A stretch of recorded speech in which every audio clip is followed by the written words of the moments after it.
Hello everyone, this is doctor Jeevesh Yadav. तो according to NCISM syllabus Charak Samhita Siddhi Sthana का 6 जो चैप्टर है वो यहाँ पे अपन देख रहे थे और सीरीज को कंटिन्यू करते हुए अपन आगे बढ़ते हैं। तो ये है आपका वमन विरेचन व्यापद। ठीक है, तो वमन विरेचन व्यापद इसके अंतर्गत संशोधन के योग्य ऋतुएं बताई गई हैं। ठीक है, तो संशोधन कब कब कौन से ऋतु में कराना है? तो प्राविड ऋतु में। ठीक है, आषाढ़ व सावन का माह जो रहता है, ठीक है, हिंदी का, वो प्राविड ऋतु है, उसमें अपन संशोधन करा सकते हैं। शरद में, शरद मतलब कार्तिक व अघ्न का जो माह होता है उसमें अपन संशोधन करा सकते हैं। वसंत में जो फाल्गुन और चैत्र का जो माह होता है उसमें अपन संशोधन करा सकते हैं। तो ये संशोधन के योग्य ऋतु है। ठीक है, हम बात करते हैं विरेचन निषेध है, किसमें कॉन्ट्रा इंडिकेशन बताया गया है विरेचन का। तो अगर विसर्प रोगी है, पिंडिका है, शोथ है, कामला, पांडु, आघात तथा विष, इन सभी में विरेचन निषेध बताया गया। तो विसर्प, पिंडिका, शोथ, कामला, पांडु, आघात व विष, इनमें सभी में क्या है? विरेचन निषिद्ध है। यदि विरेचन अधिक हो रहा हो तो विरेचन औषधियों को वमन द्वारा निकाल देते हैं। ठीक है, तो विरेचन बहुत ज़्यादा हो रहा है तो विरेचन औषधियों को वमन द्वारा बाहर निकाल देते हैं। फिर शोधन में बताया गया है कि वमन विरेचन निरोध। ठीक है, ये यहाँ पे शोधन बताया गया। तो शोधन कब करते हैं? तो वमन विरेचन निरोध। ठीक है, फिर औषधि की व्यापत्ति में कारण। ठीक है, तो क्या क्या कारण बताया गया औषधि की व्यापत्ति में? तो यहाँ पे बताया गया है कि अकाल में औषधि ले रहे हो। ठीक है, कब कब मतलब औषधि जो है शरीर में व्यापत्ति को उत्पन्न करेगा। ठीक है, तो उसके ये कारण बताया गया कि अचानक से अकाल औषधि ले रहे हो, अल्प मात्रा में ले रहे हो, अधिक मात्रा में ले रहे हो, या पूरा पुराना जो औषधि है उसका आप सेवन कर रहे हो, अभावित औषधि का सेवन कर रहे हो। ठीक है, जिसका भाव नहीं दिए गए हैं, तो अभावित औषधि का सेवन कर रहे हो।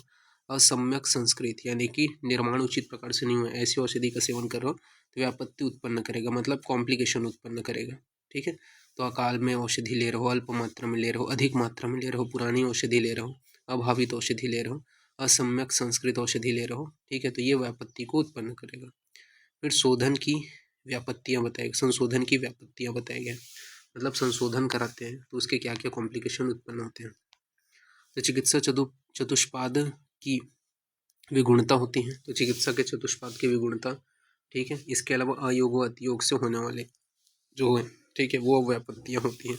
तो टोटल 10 है।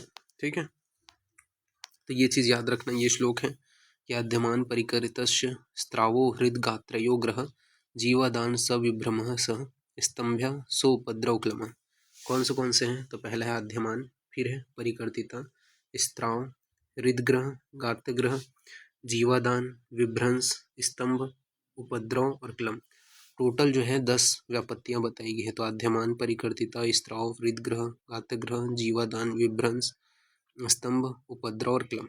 ठीक है, तो ये चीज़ याद रखना है।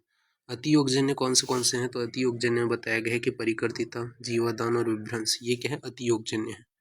ठीक है, तो अतियोगजन्य कौन से हैं? तो परिकर्तिका, जीवादान और विभ्रंश। फिर अयोगजन्य जो है वो आपके शेष बच जाते हैं, वो अयोगजन्य है। तो ये चीज़ ध्यान में रखना। 7, फिर स्नेहन स्वेदन के बिना संशोधन औषधि लेने से 8 रोग उत्पन्न होते हैं। तो आप स्नेहन स्वेदन प्रॉपर नहीं कराए हो, उसी के बिना क्या है? संशोधन औषधि ले रहे हो, तो उसके कारण 8 रोग होते हैं। कौन सा? तो विभ्रंश होगा, शोथ होगा, हिचकी, खुजली, नेत्रों के सामने अंधकार का आना, पिंडिकाओं में उद्वेष्टन का होना, उरु में शिथिलता का होना, शरीर में विवर्णता का होना। तो ये टोटल 8 जो रोग हैं वो उत्पन्न होते हैं। तो विभ्रंश, शोथ, हिचकी, खुजली, नेत्र के सामने अंधकार, पिंडिकाओं में उद्वेष्टन, उरु में शिथिलता, शरीर में विवर्णता, ये सभी आपको देखने को मिलते हैं। फिर बोला गया परिस्राव। तो परिस्राव क्या है? तो अधिक बढ़े दोषों में अल्प बल वाली औषधि देने से भारीपन, उत्क्लेश और स्थमित्य उत्पन्न होता है, उसे अपन क्या बोलते हैं? परिस्राव कहते हैं। तो अधिक बढ़े दोष वाले दोषों में अल्प बल वाली औषधि देने से भारीपन व क्लेश तथा स्थमित्य उत्पन्न होते हैं, इसी को ही परिस्राव कहते हैं। इसके परिस्राव की चिकित्सा बताया है कि परिस्राव में अपने को वमन, स्नेहन स्वेदन और तीक्ष्ण विरेचन कराना चाहिए। तो परिस्राव की चिकित्सा क्या है? तो वमन, स्नेहन स्वेदन, तीक्ष्ण विरेचन कराना चाहिए। फिर बोला गया है जीवादान। तो जीवादान में बोला है, इसमें क्या होता है जीवादान में? तो रक्त जो है वो उसका स्त्रावण होता है, उसकी प्रवृत्ति होती है। ठीक है, तो जीवन का मूल कहा गया है रक्त को, तो उसकी प्रवृत्ति हो रही है। तो जीव रक्त, शुद्ध रक्त, तो जीव का जो रक्त होता है वो शुद्ध रक्त होता है। मृदुकोष्ठी पुरुष को तीव्र औषधि देना चाहिए। तो मृदुकोष्ठी जो पुरुष है उसको तीव्र औषधि देना चाहिए। जीवादान और रक्तपित्त में क्या क्या अंतर है वो अपन देख लेते हैं। तो जीवादान और रक्तपित्त, तो जीवादान में क्या है, शुद्ध रक्त निकलता है, जबकि रक्त पित्त में अशुद्ध रक्त निकलता है। ठीक है, जीवादान में जो है कौवा कुत्ता जो है जीवादान में निकला हुआ जो रक्त है उसको खाते हैं, जबकि रक्त पित्त का जो रक्त है उसको कौवा और कुत्ता खाते नहीं। इसी प्रकार जीवादान जो है उसमें निकला हुआ जो रक्त है उसको कपड़े पर दाग नहीं लगते हैं, और रक्त पित्त का जो रक्त है वो अगर कपड़े के ऊपर लग जाए तो उसके ऊपर दाग, उसके कारण दाग उत्पन्न होते हैं। जीवादान के कारण क्या उत्पन्न होते हैं, उपद्रव, तो तृष्णा, मूर्छा और मद उत्पन्न होगा। तो जीवादान के कारण तृष्णा, मूर्छा और मद उत्पन्न होते हैं। इसकी चिकित्सा बताएगी कि रक्तपान यानी कि मृग, गो, भैंस व बकरा, ठीक है, इनका रक्तपान करना चाहिए। तो रक्तपान मृग, गो, भैंस और बकरा का रक्तपान करना चाहिए। मृग के रक्त में कुशा को मलकर वस्ती देना चाहिए। ठीक है, तथा शीतल पिच्छल वस्ती का प्रयोग करना चाहिए। तो शीतल पिच्छल वस्ती का प्रयोग करना चाहिए। फिर बोला गया विभ्रंश। तो विभ्रंश दो प्रकार के होते हैं, अतियोग व अयोग। अतियोग के अंतर्गत गुदभ्रंश और संज्ञाभ्रंश होते हैं। तो अतियोग के अंतर्गत गुदभ्रंश व संज्ञाभ्रंश होते हैं। अयोग के अंतर्गत कंडू आदि जो लक्षण है वो उत्पन्न होंगे। तो सुधार लेना, कंडू आदि लक्षण उत्पन्न होंगे। नेक्स्ट है आपका गुदभ्रंश में कसाय द्रवों से प्रक्षालन करते हैं। तो गुदभ्रंश में क्या है, कसाय द्रवों से प्रक्षालन करते हैं।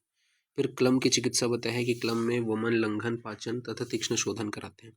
तो क्लम में क्या करते हैं, वमन, लंघन, पाचन और तीक्ष्ण शोधन कराते हैं। वृद्धवांग ने संशोधन के 12 व्युत्पत्तियां बताई हैं। तो वृद्धवांग ने क्या है, संशोधन की 12 व्युत्पत्तियां बताई हैं। तो ये चीज़ ध्यान में रखना। इस प्रकार से ये जो टॉपिक है 6 जो चैप्टर है सिद्धि स्थान का वो यहाँ पे फिनिश होते हैं। नेक्स्ट क्लास में आगे का कंटिन्यूशन करेंगे। ओके, ठीक है, तो फिर थैंक यू क्लास।